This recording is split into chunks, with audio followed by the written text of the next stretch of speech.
أعوذ بالله من الشيطان الرجيم. بسم الله الرحمن الرحيم.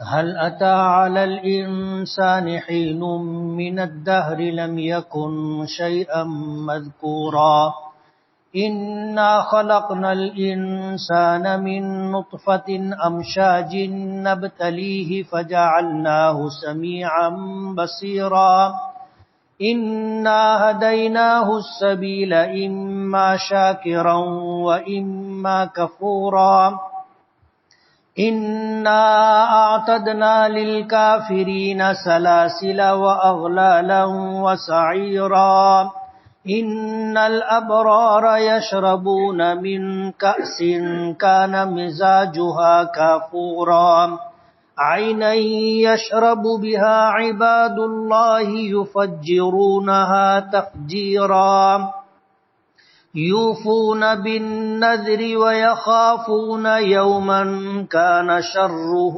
مستطيرا ويطعمون الطعام على حبه مسكينا ويتيما وأسيرا إنما نطعمكم لوجه الله لا نريد منكم جزاء ولا شكورا إنا نخاف من ربنا يوما عبوسا قمطريرا فوقاهم الله شر ذلك اليوم ولقاهم نظرة وسرورا وجزاهم بما صبروا جنة وحريرا متكئين فيها على الأرائك لا يرون فيها شمسا ولا زمهريرا ودانية عليهم ظلالها وذللت قطوفها تذليلا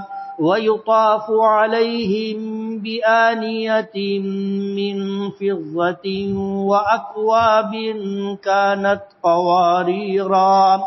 قوارير من فضة قدروها تقديرا ويسقون فيها كأسا كان مزاجها زنجبيلا عينا فيها تسمى سلسبيلا ويطوف عليهم ولدان مخلدون إذا رأيتهم حسبتهم لؤلؤا منثورا وإذا رأيت ثم رأيت نعيما وملكا كبيرا عاليهم ثياب سندس خضر واستبرق وحلوا أساور من فضة وسقاهم ربهم شرابا طهورا إن هذا كان لكم جزاء وكان سعيكم مشكورا صدق اللہ العظیم. سبحانک لا علم لنا الا ما علمتنا انک انت العلیم الحکیم. رب اشرح لی صدری ویسر لی امری واحلل عقدۃ من لسانی یفقہوا قولی. پناہ مانگتا ہوں میں اللہ تعالیٰ کی شیطان مردود سے. شروع کرتا ہوں میں اللہ کے نام سے جو بڑا مہربان بڑی رحمتوں والا ہے. یقیناً انسان پر زمانے میں سے ایک وقت ایسا گزرا کہ وہ کوئی قابل ذکر چیز بھی نہیں تھا. بے شک ہم نے انسان کو ملے جلے نطفے سے پیدا کیا تاکہ ہم اسے آزمائیں. پس ہم نے اس کو سنتا اور دیکھتا بنایا. بے شک ہم نے اس کو راہ کی ہدایت کی. اب یا تو وہ شکر گزار بنے یا ناشکرا. بے شک ہم نے کافروں کے لیے زنجیریں اور طوق اور دہکتی ہوئی آگ تیار کر رکھی ہے. بے شک نیک لوگ پئیں گے ایسے پیالے اور جام سے جس میں کافور کی آمیزش ہوگی. یہ ایک ایسا چشمہ ہوگا کہ جس سے اللہ کے بندے پئیں گے اور جہاں چاہیں گے اسے بہا کر لے جائیں گے۔ وہ اپنی نظروں کو پورا کرتے ہیں اور ڈرتے ہیں ایک ایسے دن سے جس کی برائی چاروں طرف پھیلی ہوئی ہے، اور وہ کھانا کھلاتے ہیں کھانے کی محبت کے باوجود مسکینوں کو اور یتیموں کو اور قیدیوں کو۔ بے شک ہم تمہیں کھلاتے ہیں اللہ کی رضا کے لیے، ہم تم سے نہیں چاہتے کوئی بدلہ اور نہ شکر گزاری۔ بے شک ہم ڈرتے ہیں اپنے پروردگار سے ایسے دن سے جو دن بہت سخت اور لمبا ہوگا۔ پس بچایا انہیں اللہ تعالیٰ نے اس دن کی برائی سے، اور انہیں تازگی اور سرور عطا کیا، اور ان لوگوں کو بدلہ دیا ان کے صبر کرنے کی وجہ سے جنت اور ریشمی لباس۔ وہ جنت میں مسحریوں پر تکیوں کا ٹیک لگائے بیٹھے ہوں گے۔ وہ جنت میں نہ دھوپ کی تپش دیکھیں گے اور نہ سردی کی تیزی، اور جھکے ہوں گے ان کے اوپر اس کے سائے، اور جھکا دیے جائیں گے پھلوں کے خوشے اچھی طرح جھکائے ہوئے، اور ان پر گھمائے جائیں گے، گردش دیے جائیں گے چاندی کے برتنوں سے اور آبخوروں سے جو شیشے کے ہوں گے، اور یہ شیشے چاندی کے ہوں گے، اور اس کے ساقی جو ہوں گے وہ اسے اندازے سے بھر رہے ہوں گے، اور جنت میں ایسے جام پلائے جائیں گے جس میں سونٹ کی آمیزش ہوگی، اور یہ ایسا چشمہ ہوگا جنت میں جس کا نام سلسبیل ہے، اور ان کے اوپر ہمیشہ نوجوان ہمیشہ رہنے والے بچے گھوم رہے ہوں گے، اور ان بچوں کو جب تم دیکھو گے تو ایسا گمان کرو گے جیسے یہ بکھرے ہوئے سچے موتی ہیں، اور جب جہاں کہیں تم دیکھو گے تو ہر طرف تمہیں نعمتیں اور بڑی سلطنت دکھائی دے گی، اور ان جنتیوں کے اوپر سبز رنگ کے باریک ریشمی لباس اور موٹے ریشمی لباس ہوں گے، اور انہیں چاندی کے کنگن پہنائے جائیں گے، اور ان کا پروردگار انہیں پاکیزہ عمدہ شراب پلائے گا۔ بے شک یہ تم لوگوں کے لیے بدلہ ہوگا اور تمہاری کوششیں قابل قدر ہوں گی۔ یہ سورہ دہر ہے، نزول کے اعتبار سے مکی ہے، اس میں 2 رکوع اور 31 آیتیں ہیں۔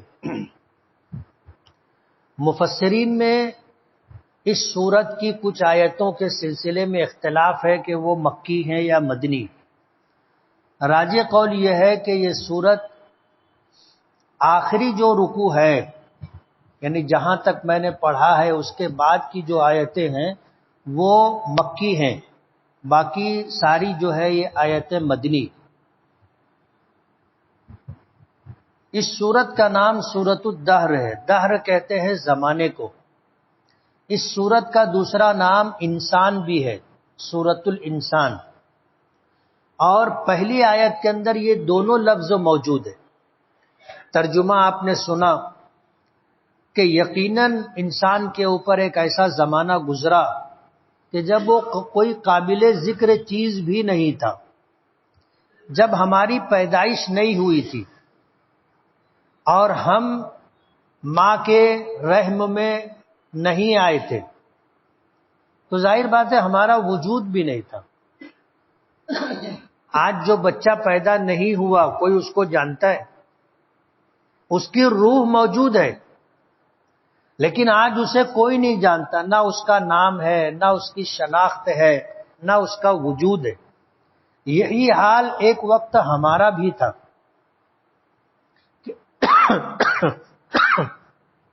کہ ہم کچھ تھے ہی نہیں۔ ایک مطلب تو یہ ہے۔ دوسرا مطلب یہ ہے کہ ہم پر ایک زمانہ وہ گزرا جب ہم نطفے کی شکل میں تھے، منی کے شکل میں تھے، ظاہر بات ہے اس کا تذکرہ کوئی کرتا نہیں ہے.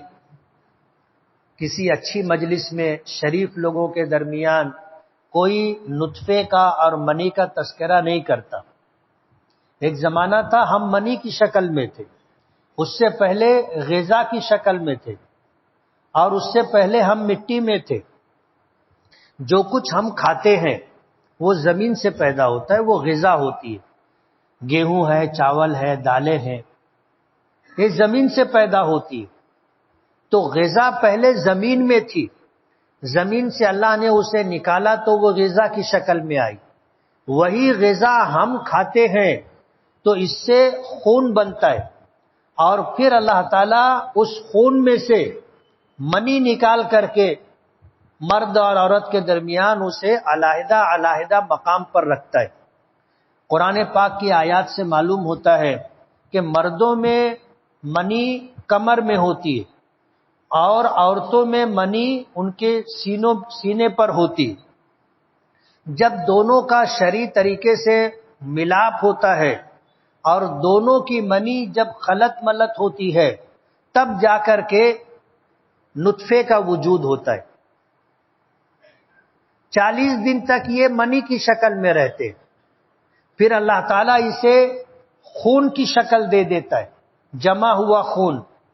پھر 40 دن کے بعد اللہ تعالیٰ اسے گوشت کی شکل میں دے دیتا ہے، اور پھر اس کے بعد اس گوشت کے لوتھڑے میں اعضا بننے شروع ہو جاتے. سر بنتا ہے، ہاتھ پیر بنتا ہے، جسم کے اندر جو اعضا ہیں وہ سارے اعضا بننے لگتے.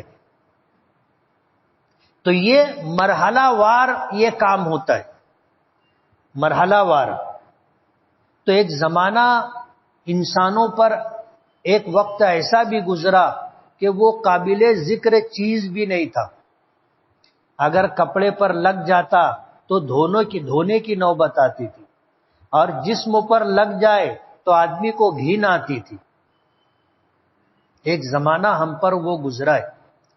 لیکن جب اللہ تعالیٰ نے شکل و شباہت عطا کر دی، حسن و جمال عطا کر دیا، اور ماں کے پیٹ سے جب بچہ باہر آیا تو سب کو پیار آنے لگتا ہے،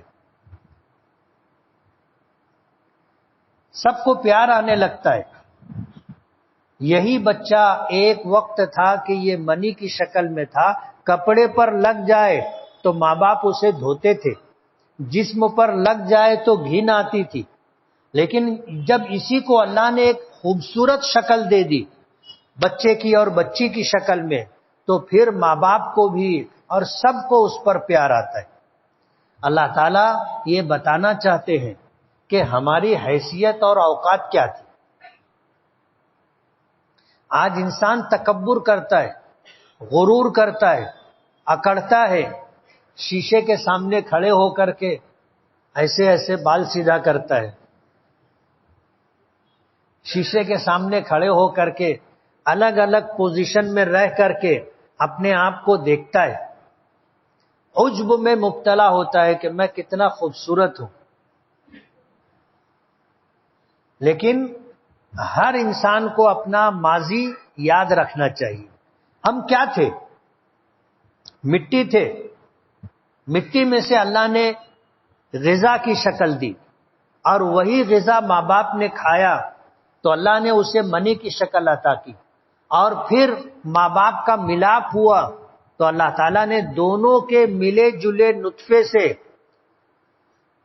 حمل کو استقرار عطا کیا، اور پھر 9 مہینے کا زمانہ گزرا.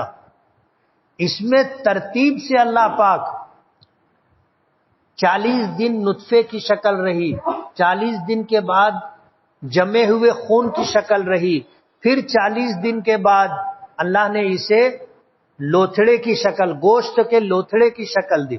جب 4 ماہ مکمل ہو گئے تو پھر اللہ پاک اس میں جان ڈال دیتے، روح ڈال دی جاتی. پھر اس کا دل جو ہوتا ہے وہ دھڑکنا شروع کر دیتا ہے، دھڑکنا شروع کر دیتا ہے. 4 مہینہ گزرتا ہے، جسم میں اللہ تعالیٰ روح ڈال دیتے، روح پڑ جانے کے بعد پھر یہ سارے اعضاء ہمارے بننا شروع ہو جاتے. اللہ تعالیٰ دل جو بناتا ہے سب سے پہلے یہ دل اپنا کام شروع کرتا ہے. آنکھ تو کب دیکھتی ہے؟ جب بچہ پیدا ہو جاتا ہے. زبان کب بولتی ہے؟ جب بچہ پیدا ہو جاتا ہے. کان سے کب آدمی سنتا ہے؟ جب پیدائش ہو جاتی ہے. لیکن دل اپنا کام اسی وقت شروع کر دیتا ہے جب اللہ تعالیٰ اسے گوشت کے لوتھڑے کی شکل دیتے. اور یہ جسم میں ایک ایسا عضو ہے کہ اس کا دھڑکنا ہی زندگی ہے. اور جس دن دل اپنا کام بند کر دے انسان کو موت آ جاتی.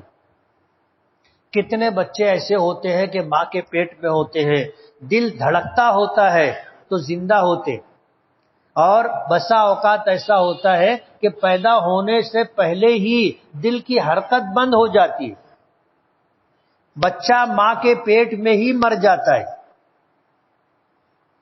تو دل کا دھڑکنا زندگی ہے اور اس کا رک جانا موت ہے.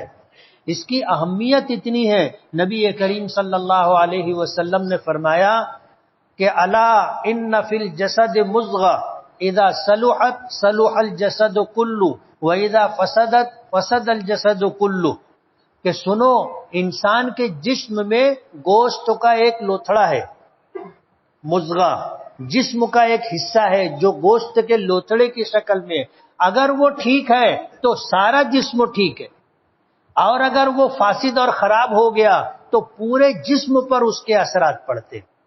دل میں اللہ کی اطاعت و فرما برداری کا آنا پورے جسم کو نیک بنا دیتا ہے. یعنی نیک بنانے کا مطلب یہ ہے کہ نیکیاں صادر ہونے لگتی ہیں. پھر آدمی وہی دیکھتا ہے جس کا دیکھنا جائز ہے، وہی بات بولتا ہے جس کا بولنا جائز ہے، اور وہی سنتا ہے جس کا سننا جائز ہے، اور وہی ہاتھ اور پیر سے کام کرتا ہے جس کا کرنا جائز ہے.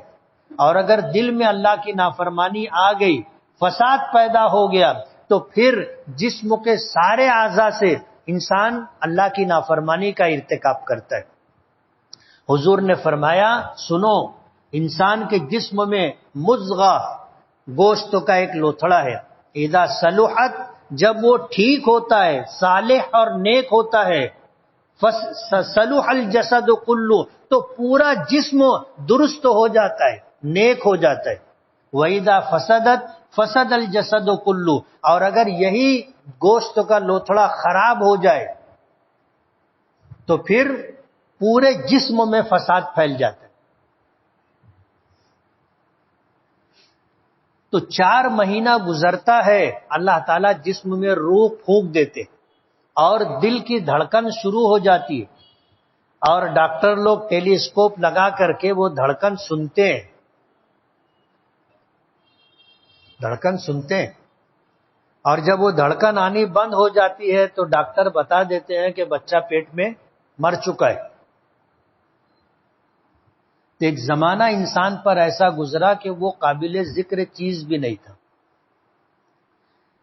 آگے اللہ پاک فرماتے ہیں اِنَّا خَلَقْنَا الْإِنسَانَ مِن نُطْفَةٍ أَمْشَاجٍ، کہ ہم نے انسان کو ملے جلے نطفے سے پیدا کیا. مرد اور عورت کا نطفہ ملا، خلط ملط ہوا، تو دونوں کے نطفے کا، دونوں کی منی کے ملنے سے ہم نے انسان کو پیدا کیا ہے. کیوں؟ نبتلی، ہم اسے آزمائیں، ہم اسے آزمائیں گے. اللہ پاک فرماتے ہیں کہ ہم نے جب انسان کو وجود عطا کیا تو کیوں وجود عطا کیا؟ اس لیے کہ ہم اس کو آزمائیں گے، اور جب ہمیں اس کو آزمانا ہے تو ہم نے فجعلناہ سمیعا بصیرا، ہم نے اس کو سننے والا، دیکھنے والا بنایا. مفسرین لکھتے ہیں کہ اللہ تعالیٰ نے انسان کو عقل و فہم اور دیکھنے کی اور سننے کی طاقت عطا کی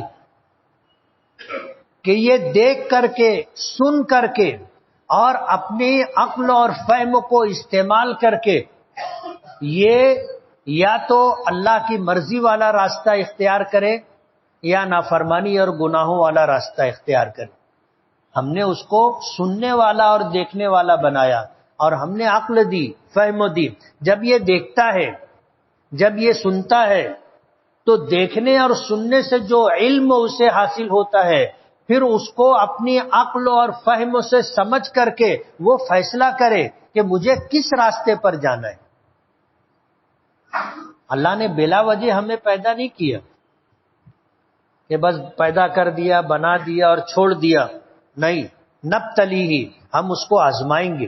جب اللہ نے آزمانے کا فیصلہ کیا تو پھر اللہ تعالیٰ نے مکلف بنانے کا فیصلہ کیا، تو اللہ پاک نے اس کو یہ دو صلاحیتیں عطا کی، سننے کی اور دیکھنے کی۔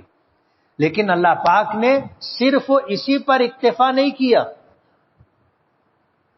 عقل اور فہم بھی دی۔ عقل اور فہم دے کر کے اسی پر اکتفا نہیں کیا، اللہ تعالیٰ نے انبیاء کرام علیہم الصلاۃ والسلام کو بھیجا، جنہوں نے آ کر کے انسانوں کے درمیان اللہ کی معرفت، اللہ کی پہچان ہو اور اللہ کی مرضی اور نامرضی انسانوں کو بتائیں۔ انبیاء کرام علیہم الصلاۃ والسلام کا سلسلہ بھی اللہ نے جاری کیا، فرمایا انا ہدیناہ السبیل، ہم نے اس کو راہ سجھا دی، راستہ بتا دیا، اما شاکرا و اما کفورا، اب یا تو وہ حق کو مانے گا اور شکر گزار بندہ بنے گا، یا حق کو نہیں مانے گا اور ناشکرا اور کافر بنے گا۔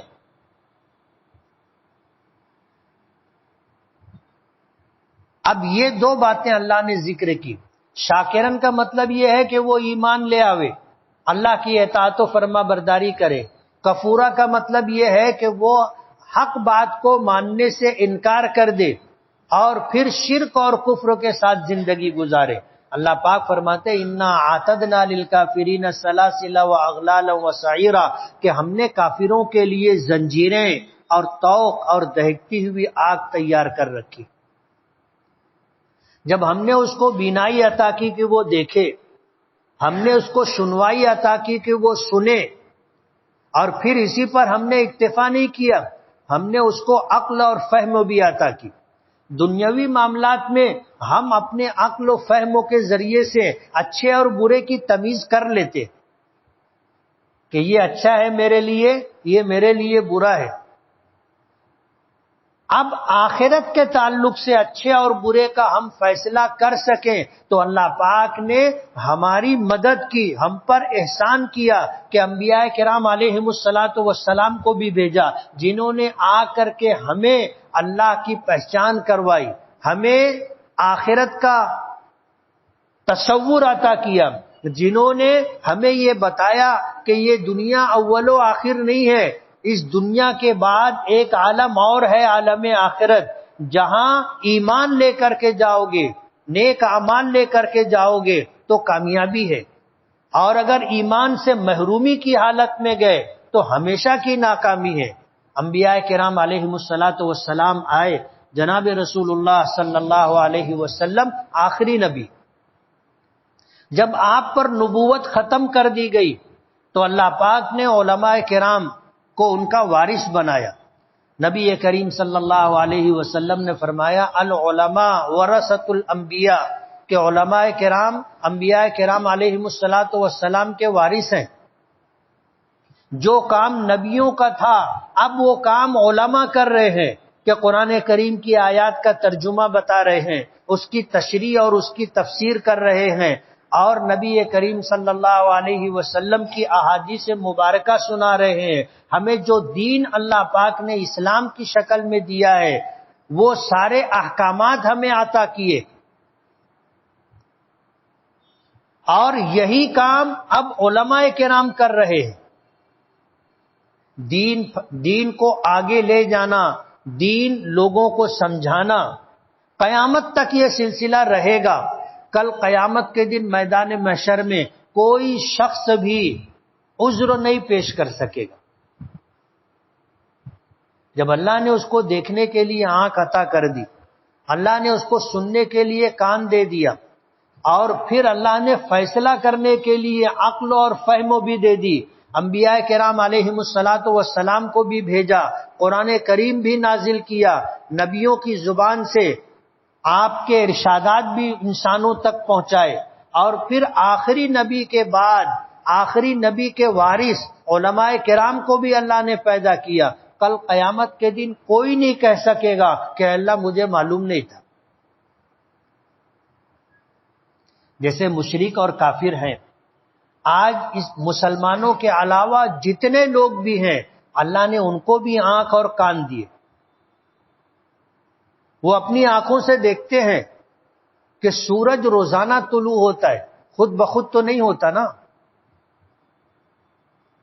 کوئی ایک طاقت ہے جس کی حکمرانی ہے، جو روزانہ سورج کو اگاتا ہے، روزانہ سورج کو ڈبوتا ہے، چاند کو اگاتا ہے، روزانہ ڈبوتا ہے، دن اور رات بنائے، اتنا بڑا آسمان بنایا، اتنی بڑی زمین بنائی، اور قیامت تک آنے والے انسانوں کے گزارے کا انتظام کیا. یہ سب کچھ انسان دیکھتا ہے اور کانوں سے سنتا بھی ہے کہ لوگ اسے بتا دیتے ہیں. اللہ نے اسے عقل دی، فہم دی، وہ سمجھ سکتا ہے. یہ سب کچھ اللہ پاک کی طرف سے ہے.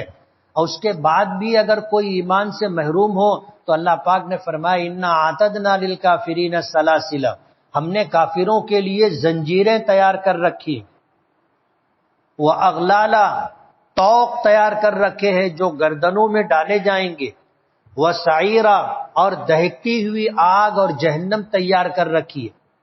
اس کے بعد اللہ پاک نیک لوگوں کا تذکرہ فرما رہے ہیں کہ جو نیک ہوں گے، ان الابرار، ابرار بر کی جمع ہے جس کے معنی نیک شخص. کافروں کا تذکرہ کیا، ان کے لیے کیا ہوگا؟ زنجیریں طوق اور دہکتی ہوئی آگ. تو اس کے بالمقابل جو شکر گزار بندے ہیں، یعنی ہدایت یافتہ بندے ہیں، اور انہوں نے اللہ کو راضی کرنے والے اعمال کیے اور دنیا سے اس حال میں گئے کہ ان کے پاس ایمان تھا، اللہ کو راضی کرنے والے اعمال اپنے ساتھ لے کر کے گئے.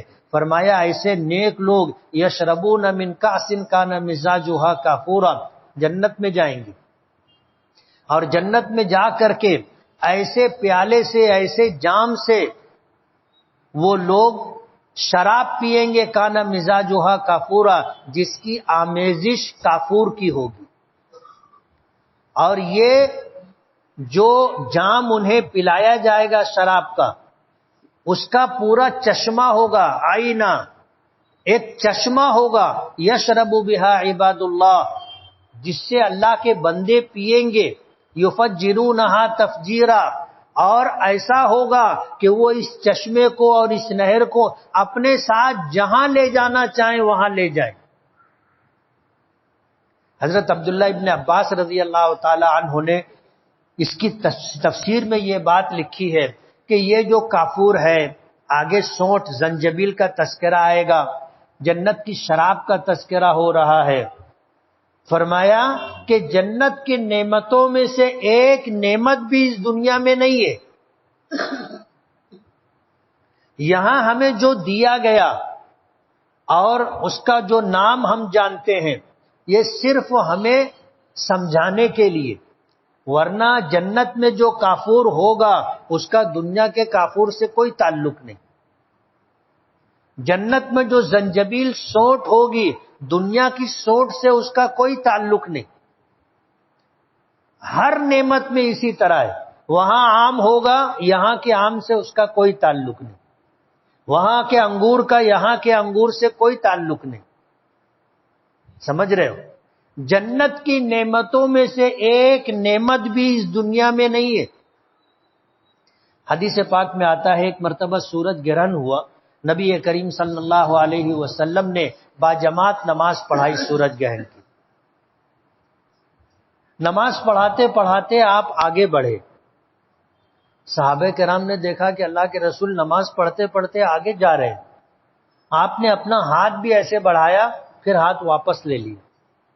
پھر تھوڑی دیر کے بعد آپ پیچھے ہٹے اور پیچھے ہٹتے چلے گئے تو جو پہلی صف تھی وہ دوسری صف تک آ گئی، دوسری صف والے تیسری صف تک، ایسے پوری صف پیچھے کھسک گئی. پھر اللہ کے رسول آگے بڑھ کر کے مصلی پر کھڑے ہو گئے. نماز مکمل ہو گئی. نماز مکمل ہونے کے بعد صحابہ کرام نے پوچھا کہ اللہ کے رسول، آج ہم نے اس نماز میں ایک نیا عمل دیکھا. کہ آپ آگے بڑھے، آپ نے ہاتھ بڑھایا، پھر آپ نے اپنا ہاتھ واپس کھینچ لیا، پھر آپ پیچھے ہٹے، اور اتنا پیچھے ہٹے کہ ہمیں بھی پیچھے ہٹنا پڑا. تو کیوں ایسا ہوا؟ تو حضور پاک صلی اللہ علیہ وسلم نے فرمایا کہ میں نماز پڑھ رہا تھا، میرے سامنے جنت پیش کی گئی، جنت لائی گئی.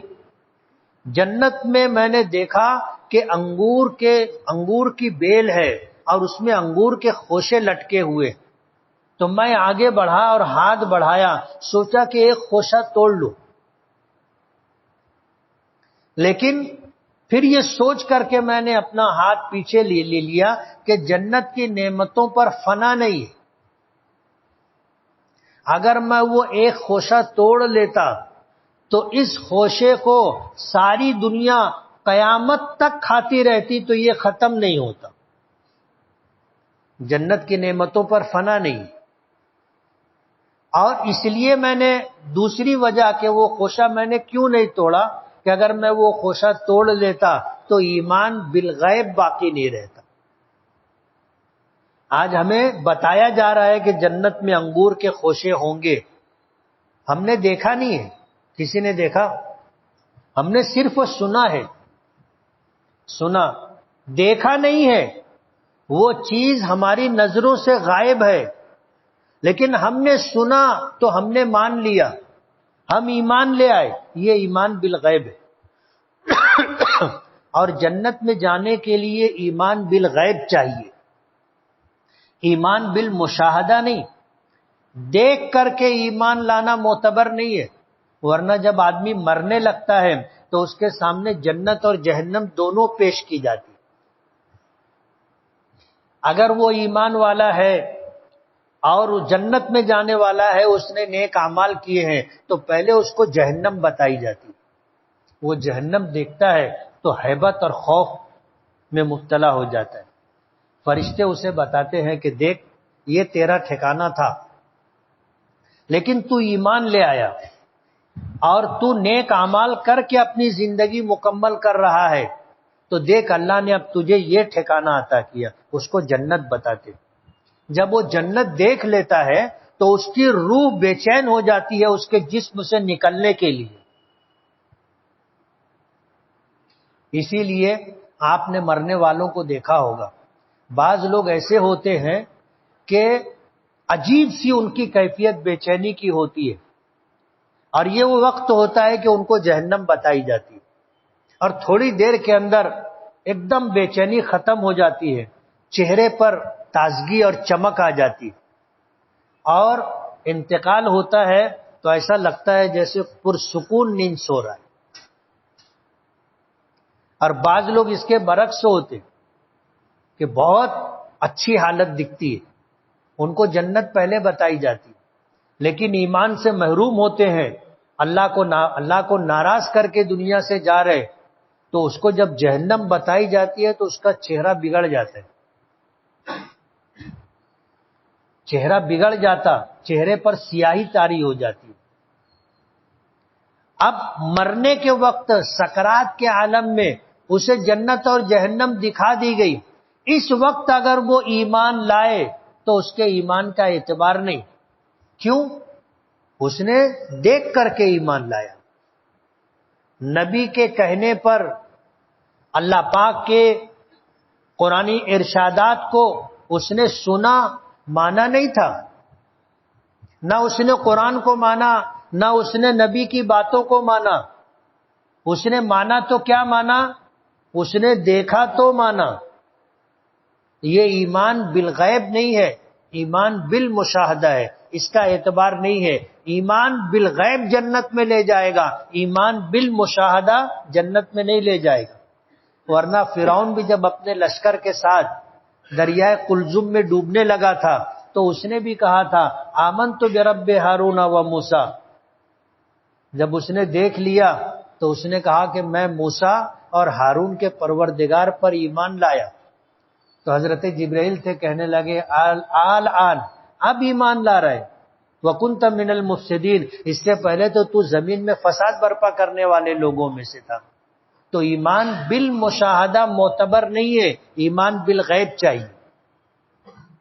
تو جنت کی کسی نعمت کا دنیا میں وجود نہیں ہے.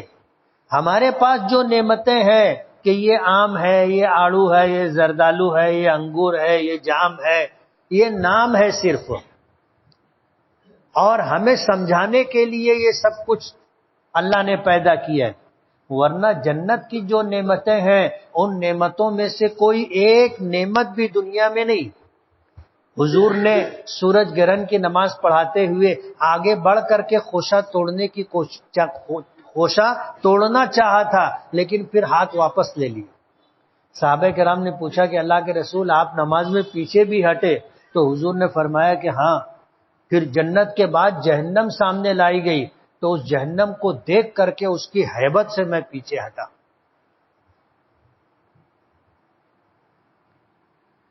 تو نیک لوگ جنت میں ہوں گے. یشربون من کأس کان مزاجها کافورا، وہ ایسے جام سے پیئیں گے جس میں کافور کی آمیزش ہوگی، اور یہ ایسا چشمہ ہوگا جس سے اللہ کے بندے پیئیں گے. اور یفجرونہا تفجیرا، یہ چشمہ اپنے ساتھ جہاں لے جانا چاہے لے جائیں گے. ایسا نہیں ہوگا کہ اب ان کو پینا ہے تو ان کو چل کر کے چشمے کے پاس جانا پڑے گا. نہیں، جنت میں چشمہ چل کر کے آئے گا، من چاہی زندگی رہے گی. آج دنیا میں ریموٹ کنٹرول آیا نا، پہلے تھا؟ پہلے نہیں تھا.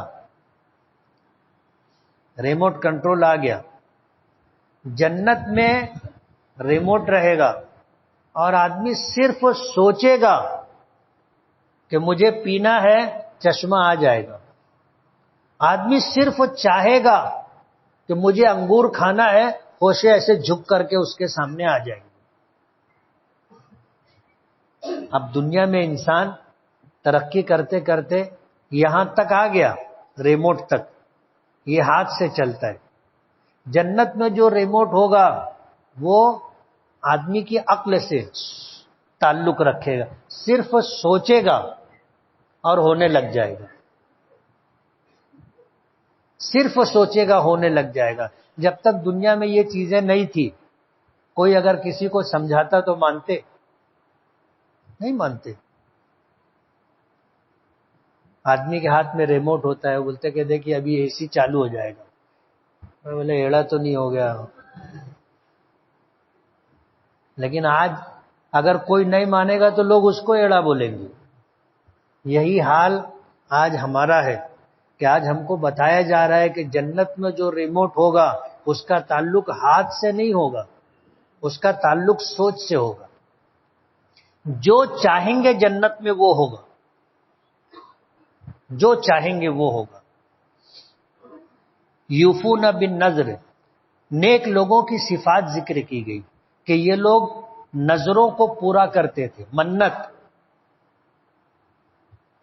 نیکی کی منت ماننا جائز ہے، گناہوں کی منت ماننا ناجائز ہے. علماء نے لکھا ہے کہ جو کام کسی بھی درجے میں عبادت ہے اس کی منت مانی جا سکتی. کسی بھی درجے میں عبادت ہے اس کی منت مانگ سکتے ہیں، اور جب منت مان لی تو اس کو پورا کرنا ہے. اس کا پورا کرنا واجب ہے. جنت میں جانے والوں کی جو صفات ذکر کی گئی ہے اس میں پہلی صفت یہ ذکر کی یوفون بالنذر، وہ اپنی نذروں کو، اپنی منتوں کو پورا کرتے تھے. لیکن عبادت کی منت مانی جائے گی. حضور پاک صلی اللہ علیہ وسلم نے دیکھا کہ ایک آدمی، اس کے گلے میں رسی ڈالی ہوئی ہے جیسے جانور کے گلے میں ڈالی جاتی ہے، اور ایک آدمی رسی پکڑ کر کے کھینچ کر کے چل رہا ہے، اور یہ دونوں اس طرح طواف کر رہے ہیں. تو حضور نے فرمایا کہ یہ کیا ہے؟ بولے اس نے منت مانی تھی کہ میں جانور کی طرح گلے میں رسی ڈال کے طواف کروں. حضور نے فرمایا رسی کاٹ دو. ایسی چیزوں کی نظر نہیں مانی جاتی. نظر کس کی مانی جاتی ہے؟ جو نیکی ہو اور کسی درجے میں عبادت ہو، اس کی نظر مانی جاتی. اب کوئی آدمی یہ کہے، گناہ کی نظر مان لے کہ اگر میرا یہ کام ہو گیا تو 10 لوگوں کو دارو پلاؤں گا. یہ گناہ ہے، گناہ کی نظر نہیں مانی جائے گی. لیکن اگر کسی نے لا علمی میں گناہ کی نظر مان لی تو فرمایا کہ یہ نظر پوری نہیں کی جائے گی، اس کو توڑیں گے اور قسم کا جو کفارہ ہوتا ہے وہ کفارہ ادا کریں گے. آدمی کسی چیز کی اگر قسم کھا لے اور قسم ٹوٹ جائے یا قسم توڑنی پڑے تو اس کو قسم کا کفارہ دینا پڑتا ہے. یا تو وہ 10 مسکینوں کو 2 وقت پیٹ بھر کھانا کھلائے، یہ قسم کا کفارہ ہے. یا 10 روزے رکھے، یہ قسم کا کفارہ ہے.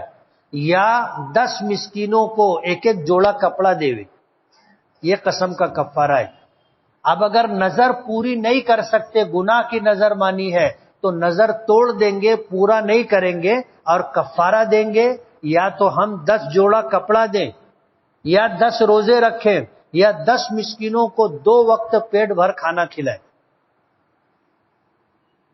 وَيَخَافُونَ يَوْمًا كَانَ شَرُّهُ مُسْتَطِيرًا، اور یہ اللہ کے نیک بندے اس دن سے ڈرتے تھے جس دن کی برائی چاروں طرف پھیلی ہوگی، یعنی قیامت کے دن، عذاب کا دن. وَيُطْعِمُونَ الطَّعَامَ عَلَى حُبِّهِ، اور یہ کھانے کی محبت کے باوجود مسکینوں کو، یتیموں کو، قیدیوں کو کھانا کھلاتے تھے. آدمی کھانا خود کھانا چاہتا ہے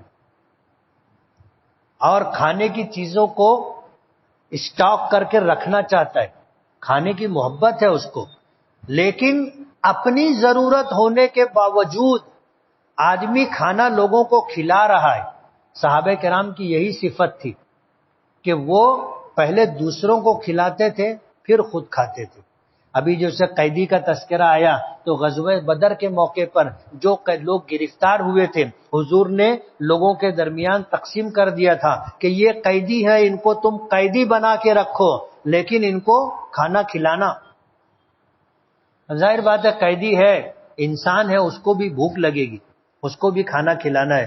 تو صحابہ کرام پہلے قیدیوں کو کھانا کھلاتے تھے، بعد میں خود کھاتے تھے. انما نطعمکم لوجہ اللہ، یہ لوگوں کو کھانا کھلاتے تھے تو لوجہ اللہ، اللہ کو راضی کرنے کے لیے کھلاتے تھے، اللہ کو راضی کرنے کے لیے کھلاتے تھے.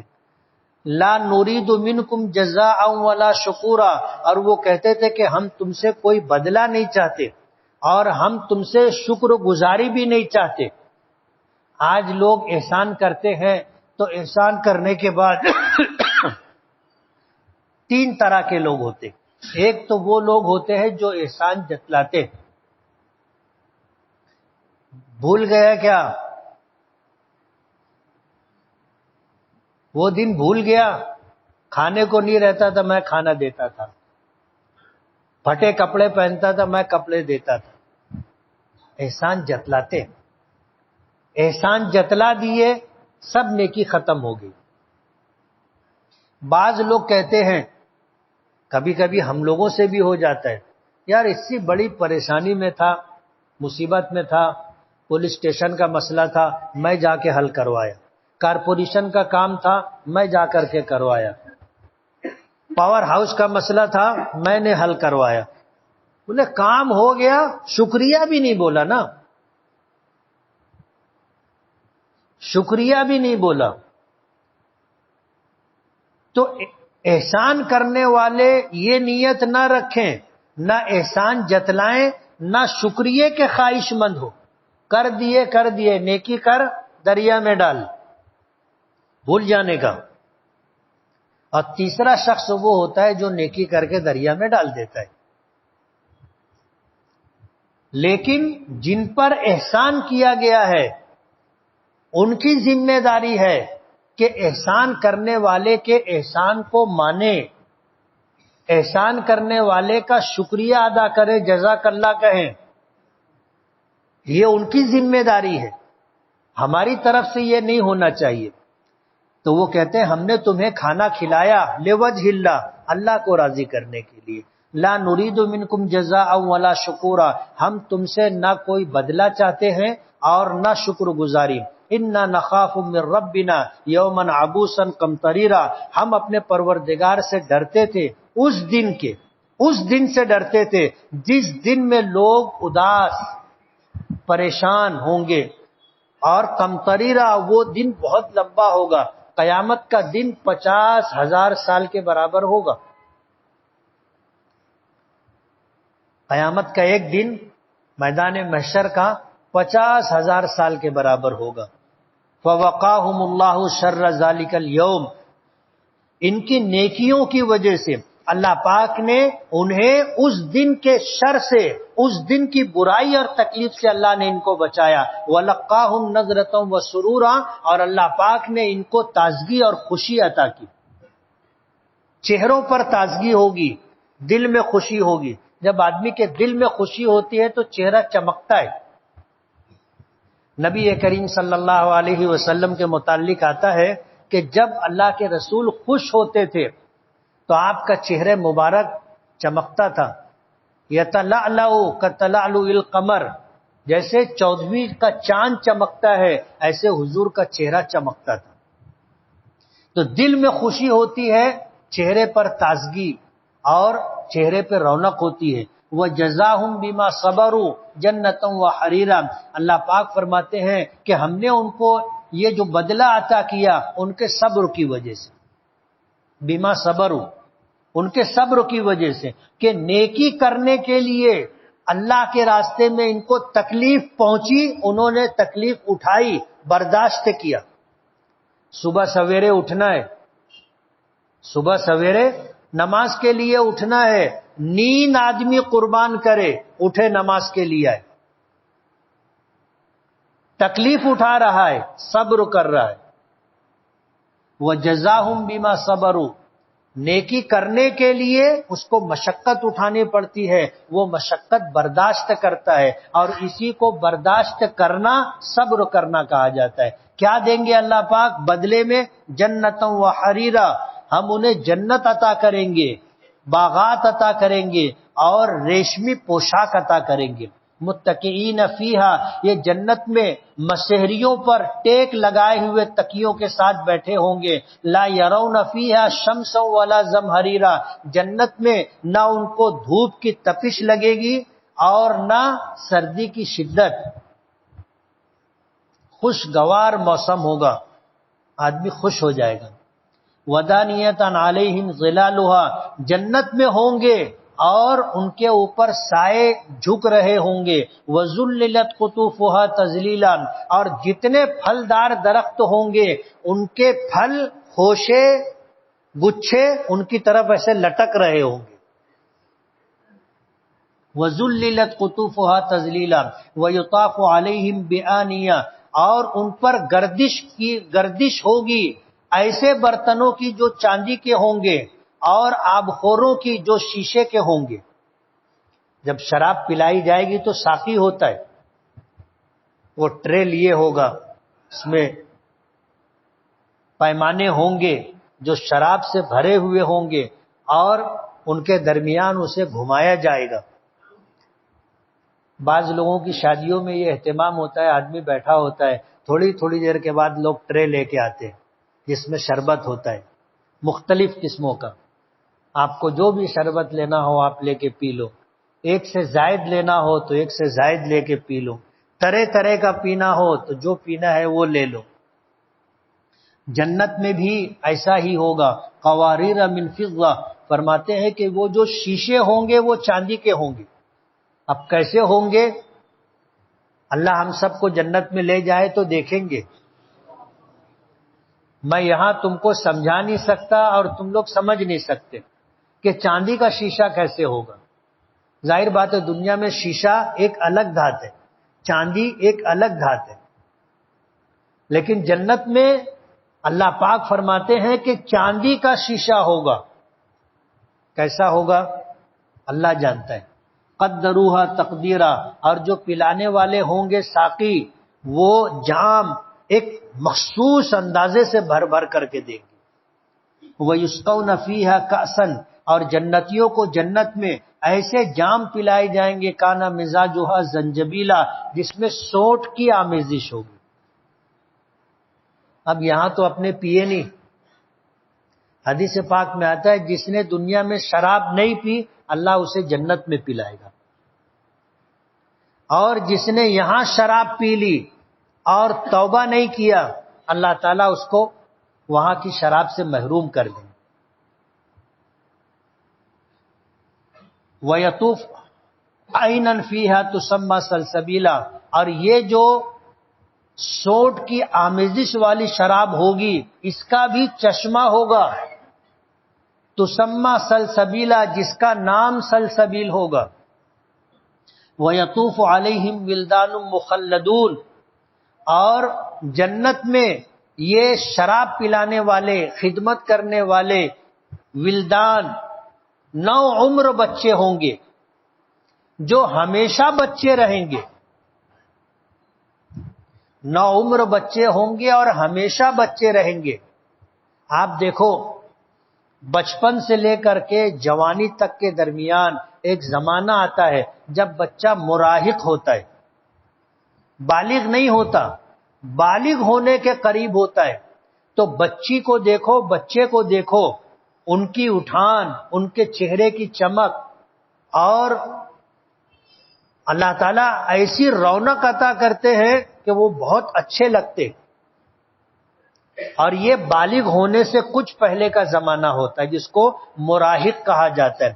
جنت میں جو بچے جنتیوں کی خدمت کے لیے ہوں گے وہ ہمیشہ ایسے ہی رہیں گے، ہمیشہ ایسے ہی رہیں گے. مخلدون اذا رأیتہم حسبتہم لؤلؤا منثورا، آپ ان کو دیکھو گے تو ایسا لگے گا تم کو جیسے سچے موتی بکھرے ہوئے، اتنے خوبصورت ہوں گے.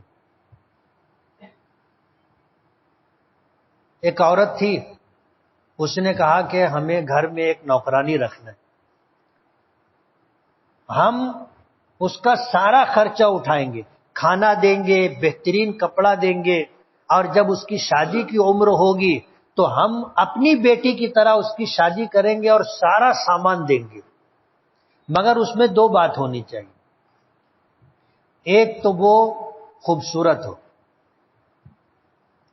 اور دوسری یہ کہ وہ چور نہ ہو. گھر میں ساری نعمتیں ہیں، خوشحال گھرانہ ہے، وہ چور نہ ہو. تو کہنے والے نے کہا کہ چور نہ ہو یہ بات تو سمجھ میں آتی، لیکن خوبصورت ہو یہ بات نہیں سمجھ میں آ رہی. تو وہ کہنے لگے کہ خوبصورت اس لیے کہ ہر وقت تو اس کے اوپر نظر پڑے گی، ہم دیکھیں گے. اور ظاہر بات ہے خوبصورت چیز دیکھو تو طبیعت خوش ہو جاتی، اور اگر کسی ایسی جگہ نظر پڑ گئی کہ جو خوبصورتی نہ ہو تو آدمی نظر ہٹا لیتا ہے اور دل میں کبیدگی آ جاتی ہے. تو جنت میں جو خادم ہوں گے بچے، وہ ہمیشہ بچے رہیں گے اور اسی طرح خوبصورت رہیں گے، ان پر بھی کبھی فنا طاری نہیں ہوگی. بعض لوگوں نے لکھا ہے کہ یہ وہ بچے ہوں گے جو مشرک اور کافر کے بچے ہوں گے اور نابالغی کے زمانے میں ان کا انتقال ہو گیا تو اللہ تعالیٰ ان کو بھی جنت میں رکھیں گے، لیکن جنت میں ان کی حیثیت خادم کی رہے گی. ہر قسم کی نعمتیں ان کو میسر ہوں گی، ہر قسم کی نعمتیں جنت میں رہیں گے، لیکن حیثیت الگ ہوگی. ایک آدمی جنتی ہوگا جو اپنے ایمان اور نیک اعمال کی وجہ سے گیا، اس کی حیثیت الگ ہوگی. اور یہ مشرک و کافر کے نابالغ بچے جو انتقال کر جاتے ہیں وہ جنت میں جنتیوں کے خادم ہوں گے. اذا رأیتہم حسبتہم لؤلؤا منثورا، جب تم ان کو دیکھو گے تو گمان کرو گے کہ یہ بکھرے ہوئے سچے موتی. وَإِذَا رَأَيْتَ ثَمَّ رَأَيْتَ نَعِيمًا وَمُلْكًا كَبِيرًا، اور جنت میں جہاں کہیں بھی تم دیکھو گے تم کو نعمت ہی نعمت نظر آئے گی، چاروں طرف نعمت بکھری ہوگی. وَمُلْكًا كَبِيرًا، اور بڑی سلطنت. وہ آتا ہے نا کہ ایک ادنا سے جنتی کو اللہ پاک اس دنیا سے 10 گنا بڑی جنت عطا کریں گے.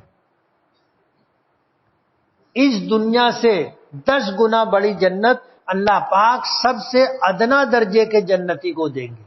ظاہر بات ہے جنت میں اس کا حکم چلے گا. فرماتے ہیں جہاں کہیں تم دیکھو کہ چاروں طرف نعمتیں ہی نعمت ہوں گی، وہ ملکن کبیرہ، اور بڑی سلطنت ہوگی، عالیہم ثیاب سندس خضر و استبرق، اور ان جنتیوں کے اوپر سبز و باریک ریشمی لباس ہوں گے، وہ استبرق، اور موٹے ریشمی لباس ہوں گے۔ سندس کہتے ہیں باریک ریشمی کپڑے کو، اور استبرق کہتے ہیں موٹے ریشمی کپڑے کو۔ دنیا میں مردوں کے لیے سونا اور ریشم دونوں منع ہے، لیکن آخرت میں جنت میں اللہ پاک جنتیوں کے لیے سونا اور ریشم حلال کر دیں گے۔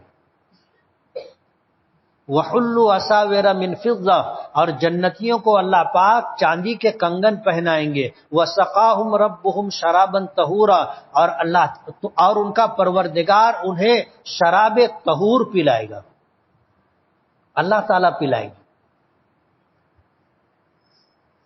سوچ نہیں سکتے ہم لوگ۔ وَسَقَاهُمْ رَبُّهُمْ شَرَابًا طَهُورًا، اور ان کا پروردگار انہیں شراب طہور پلائے گا۔ إِنَّ هَذَا كَانَ لَكُمْ جَزَاءً وَكَانَ سَعْيُكُمْ مَشْكُورًا، اور یہ سب کچھ تمہارے لیے بدلے کے طور پر ہوگا۔ دنیا میں تم ایمان لائے اور ساری زندگی اللہ کے حکموں کو پورا کرتے رہے، نیکی کرتے ہوئے زندگی گزاری، یہ جتنی نعمتوں کا تذکرہ ہوا جنت اور جنت کی نعمتوں کا، یہ بدلہ ہوگا تمہارے نیک اعمال کا۔ وَكَانَ سَعْيُكُمْ مَشْكُورًا، اور تمہاری جتنی کوشش اس دنیا میں تم نے کی ہے جنت میں جانے کے لیے، تمہاری ان تمام کوششوں کی قدردانی کی جائے گی، اللہ اسے ضائع نہیں کرے گا۔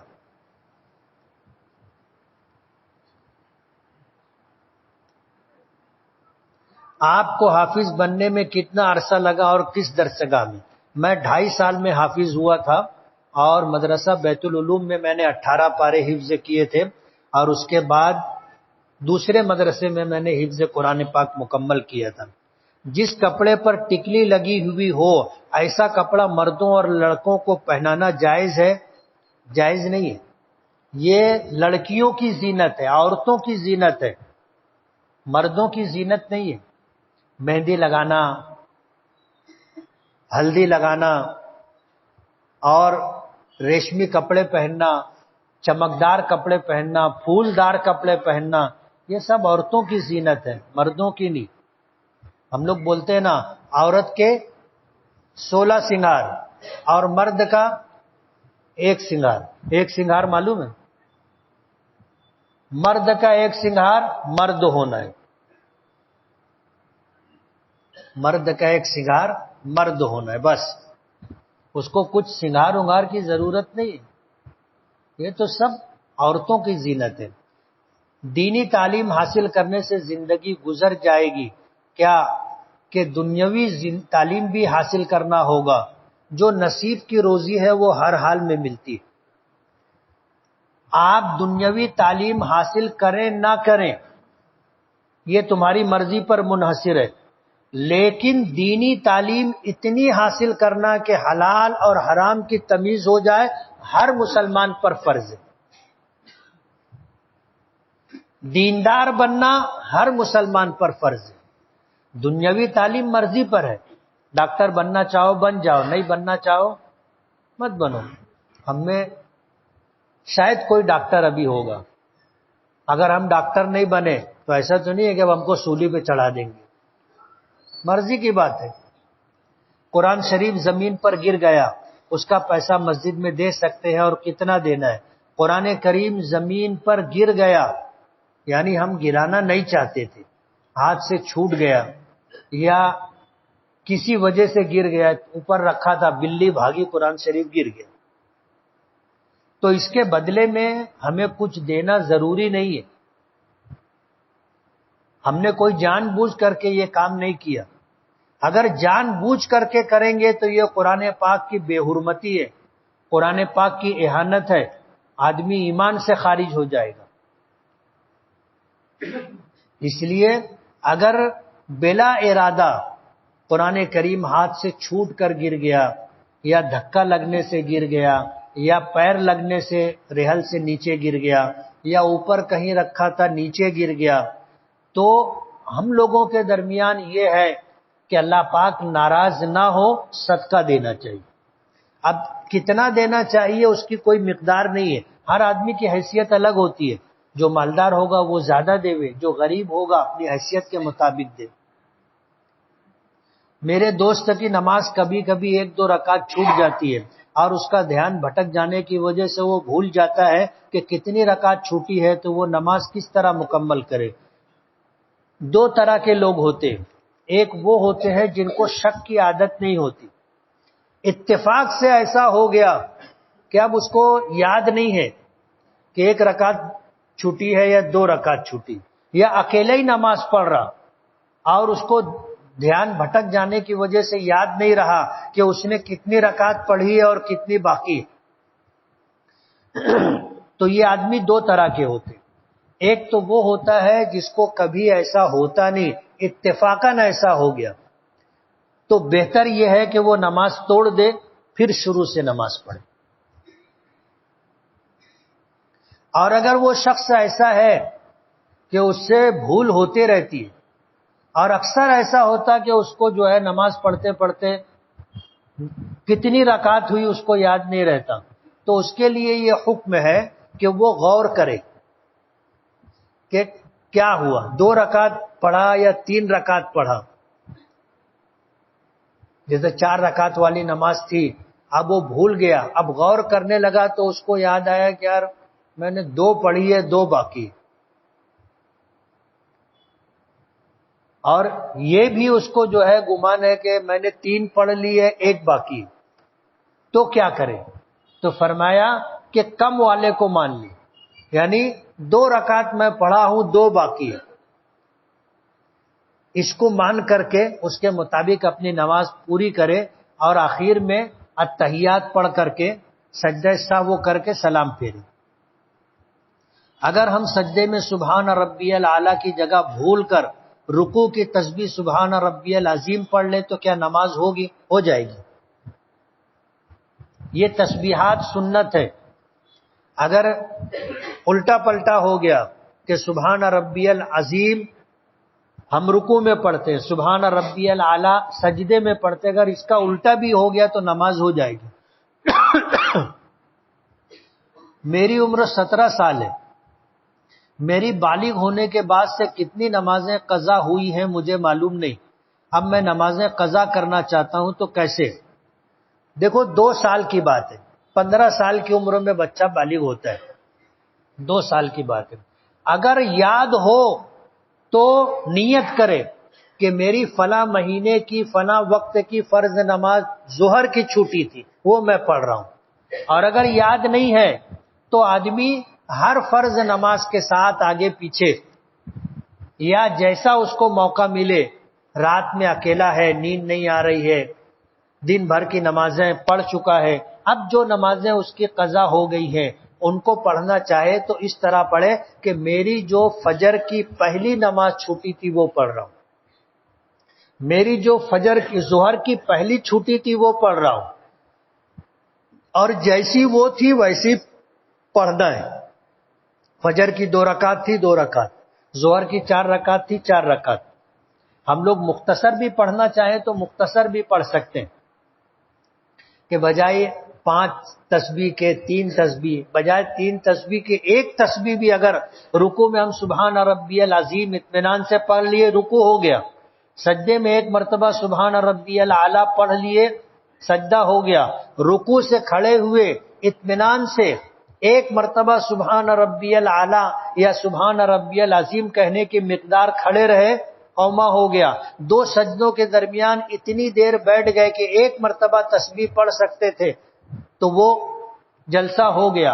اور چھوٹی چھوٹی سورہ فاتحہ پڑھ کے اس کے بعد والعصر اور انا اعطینا پڑھ کر کے آپ نماز مختصر پڑھنا چاہو تو بھی پڑھ سکتے ہو۔ اس طرح اگر ہم نے فجر کی، مثال کے طور پر فجر کی 100 نماز چھوٹی تھی، ہم نے پہلی کی نیت کر کے پڑھ لی، تب وہ تو ہو گئی، اب دوسری پہلے نمبر پر آ گئی. یہی حال ہر نماز کا. جو پڑھ لیے وہ ختم ہو گئی. اب جو اس کے اوپر والی تھی وہ پہلے نمبر پر آ جائے گی. اگر ہمارا کوئی پڑوسی ہمیں کھانا لا کر کے دے اور معلوم نہیں کہ یہ کھانا حرام ہے یا حلال، اور ہم نے یہ کھانا کھا لیا حلال سمجھ کر اور حرام نکلا، تو دیکھو گمان کے مطابق آدمی چلے گا. جس آدمی نے کھانا لا کر کے دیا ہے اس کے بارے میں کچھ تو معلومات ہوگی کہ اس کا دارو کا اڈا ہے یا اس کی سائزنگ اور کارخانہ ہے. آدمی کو یہ تو سمجھتا ہے کہ اس کے آمدنی کے ذرائع کیا ہے. اگر اس کے ذرائع ہیں حلال تو کھا لینا چاہیے، اور اگر ذرائع معلوم ہو کہ ناجائز اور حرام ہے تو نہیں کھانا چاہیے. اور بہت زیادہ ڈیپ میں نہیں جانے کا، بہت زیادہ انکوائری نہیں کرنے کا. اللہ نے اتنے کا ہی مکلف کیا ہے کہ ہم دیکھ سمجھ لیں اور پھر ہمارا دل جو فیصلہ کرے اس پر عمل کر لیں. اور حلال سمجھ کر کے کھا لیا تھا، بعد میں معلوم پڑا کہ یہ تو حرام تھا، اب کھا لیے. اللہ سے توبہ و استغفار کر لے کہ آئندہ ایسا نہیں کروں گا. ہمارا خود گھر ہو جائے اس کے لیے کوئی وظیفہ بتائے استغفار کثرت سے پڑھنے کا. میری عمر 16 سال اور میرے بال ابھی سے سفید ہونے لگے ہیں. کم عمری میں بال سفید ہو رہے، کوئی وظیفہ بتائیں. اس کا کوئی وظیفہ تو نہیں ہے میرے علم میں، لیکن یہ کہ اب ایسا عام ہونے لگا ہے. میت کے غسل کے پانی میں بیری کی پتی کیوں استعمال کی جاتی ہے؟ نبی کریم صلی اللہ علیہ وسلم نے اس بات کا حکم دیا. حکمت اور مصلحت معلوم ہونا ضروری نہیں. یہ تم پوچھے کہ پتی کیوں ڈالی جاتی، ہم کو نہیں معلوم، لیکن حضور نے ڈلوائی تھی اس لیے ہم بھی میت کو نہلانے کے لیے بیری کی پتی ڈالتے. اس کی حکمت وجہ ہم کو نہیں معلوم. اس کو تعبد کہتے ہیں. تعبد کہ بھئی وہ سب اپنے کو نہیں معلوم، حضور نے کہا ہے نا بس. اور ایسا ہی رہنا چاہیے ہم لوگوں کو. کوئی تم سے پوچھے کہ فجر کی 2 رکعت کیوں، بولے یار یہ سب موقع نہیں معلوم. حضور نے 2 رکعت بولی، میں 2 پڑھتا ہوں. سمجھ رہے ہو؟ آسان جواب، آسان جواب. شیطان آدمی کو الجھاتا ہے، الجھاتا ہے تو الجھنے کا نہیں. مغرب کی آخری 2 رکعت نفل میں اوابین اور صلاۃ التوبہ صلاۃ الحاجت کی نیت کر سکتے ہیں یا نہیں؟ نفل نمازوں میں آدمی 1 سے زائد نیت کر سکتا ہے. جیسے آدمی آیا وضو کیا تو تحیت الوضو کی 2 رکعت ہے.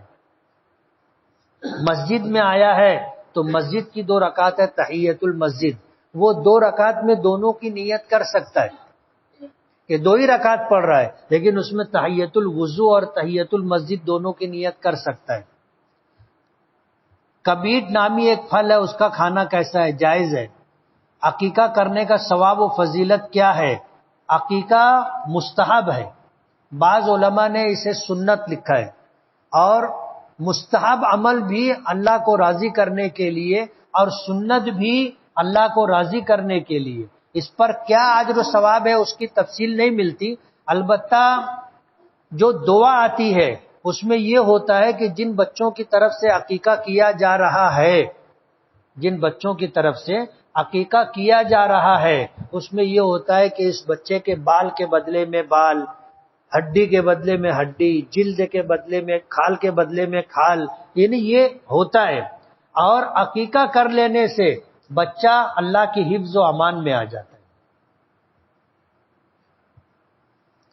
عقیقے میں لڑکے کا 2 حصہ ہوتا ہے اور لڑکی کا 1 حصہ. عمرہ کرنے کی فضیلت کیا ہے؟ ایک عمرہ دوسرے عمرے کے درمیان جو نافرمانی گناہ ہو گئے وہ معافی کا ذریعہ ہے. کفر شرک کے خیالات وسوسے بہت آتے ہیں. کسی ایک نماز کے بعد سورہ اخلاص یعنی قل هو اللہ کی سورت 25 مرتبہ ہر مرتبہ بسم اللہ کے ساتھ پڑھنے کا اور اپنے سینے پر دم کرنے کا، انشاءاللہ یہ وسوسہ وغیرہ دور ہو جائے گا۔ بسم اللہ